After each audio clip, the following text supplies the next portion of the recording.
And when you so right now, as you're doing your business, so you mentioned you have some background in this space from your VC days, but in reality, like one of the key questions people always is like, well, I don't know everything about this. I'm afraid to start, right? Like, Yeah. how do you think about that? Like when you first started, really, like, how much did you know? Of course, now you know a lot more, but how did you overcome that, the part where you don't know to take the plunge? Uh, yeah. I mean, the first step is just, yes, getting to know the industry. If you're not an expert, if you don't have 20 years of experience, you just go out and talk to people in the industry and learn and just be a sponge and just, yeah, understand their problems. So I think, yeah, that's the only way to get over it is just to become an expert by speaking with people who are much smarter than you as much as possible. And from an age perspective, I mean, you're still very young and you decide to start a business, right? Again, a lot of Yep. people would say, oh, but I don't have the experience. I'm so young. I got to keep learning and keep working and then start later in life. So, how Yep. do you think about that? Um, I think that in some cases, which is in my case in particular, this is inevitable that I'm going to be an entrepreneur, and I'm going to be doing this for the rest of my life. It's sort of just like this deep gut motivation that I can't really explain why or how it's there, but I don't feel like I have a choice to do anything else. So I don't really think about my age or anything because I started basically working in startups right out of college the moment that I possibly could. I always knew I wanted to do this, and so this has sort of been my inevitable inevitable path. So yeah, I don't know if that's like very relatable for many people in the audience, but that's just been my journey so far. Even though you worked in startups, you were still an employee at the time, right? This is really your first time Yes. as the boss.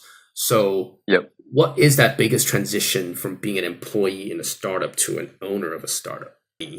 So, you Yeah, so I guess just also for background, this is my third startup, but my other two startups, they didn't work. And so they're less like public, and I'll talk about them as much. But I mean, I was trying a bunch of stuff. I was trying I started a company in Tel Aviv on the side that was in like the NFT space when all of that was sort of going crazy. I started a real estate business also in Tel Aviv where it was COVID, where we were trying to sell property online to Americans that couldn't get to Israel. Like I was trying a bunch of stuff.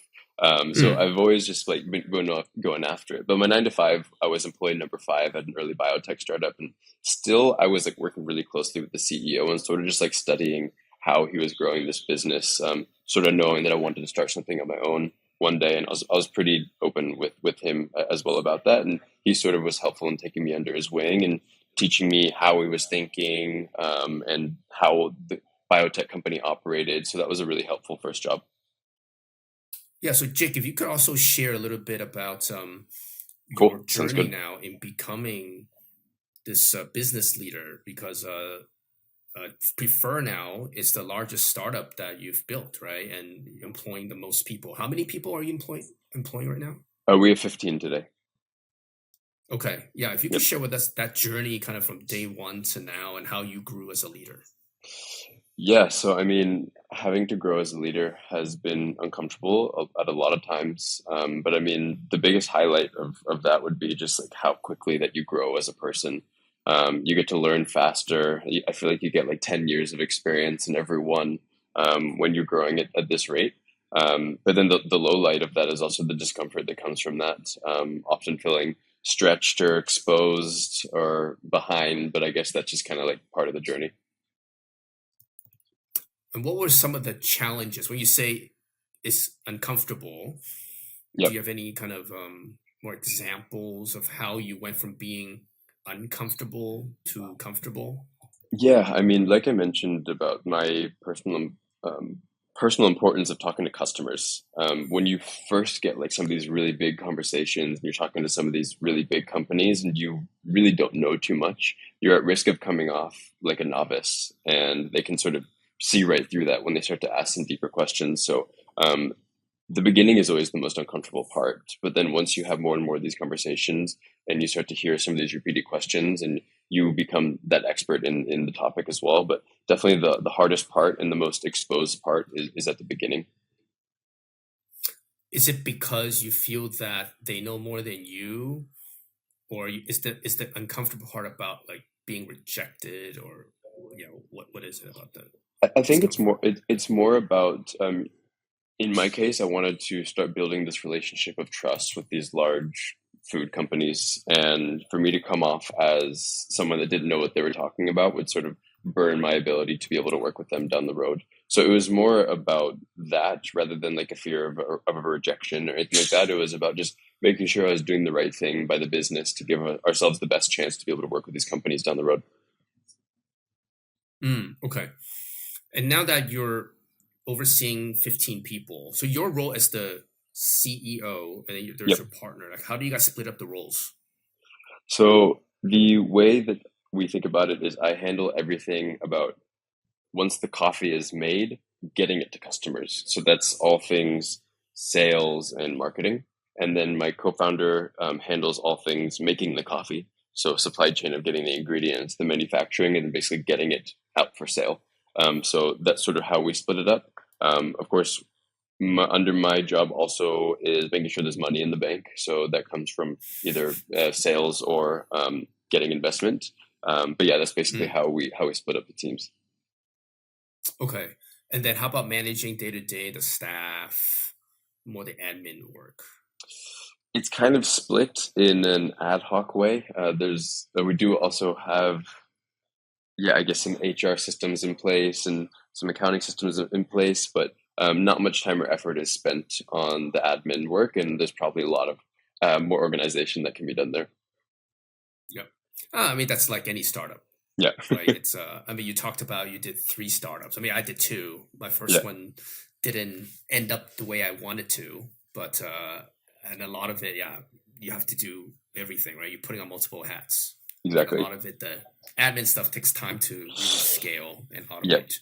but I do need to shout out to my co-founder that he does take a lot of the more admin, more repetitive, more boring work than I do. So he definitely carries the load on that.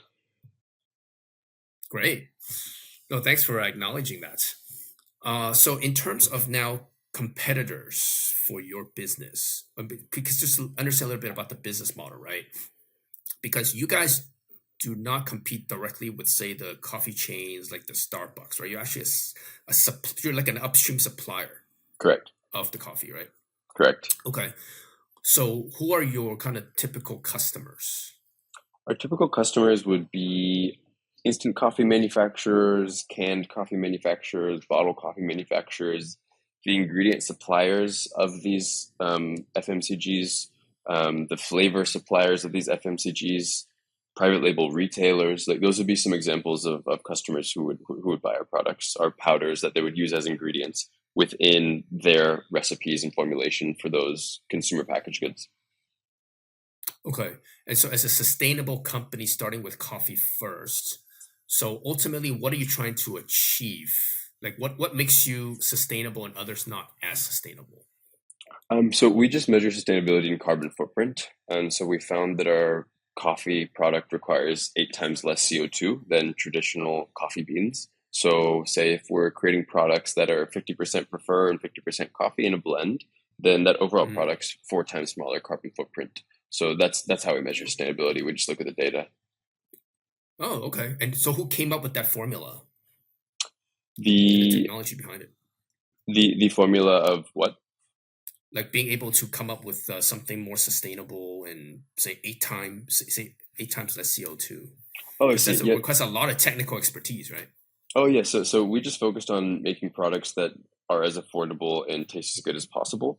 And a bonus was that we had a life cycle analysis done by a third party verifier, and they found that we had 8 times smaller carbon footprint than the coffee, traditional coffee. So that is, yeah, just a bonus of the business. I would say our customers do not buy because of sustainability; they buy because we can maintain their taste and lower their cost. But sustainability is a great added benefit.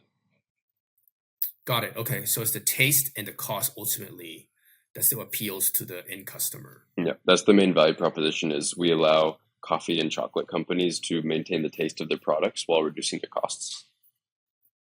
Okay, and normally if you reduce costs, and I don't know if you can share this, but like how much costs on average can you reduce? Yeah, so at higher volumes, we can reduce coffee and cocoa costs by around 2 times. Wow. Okay.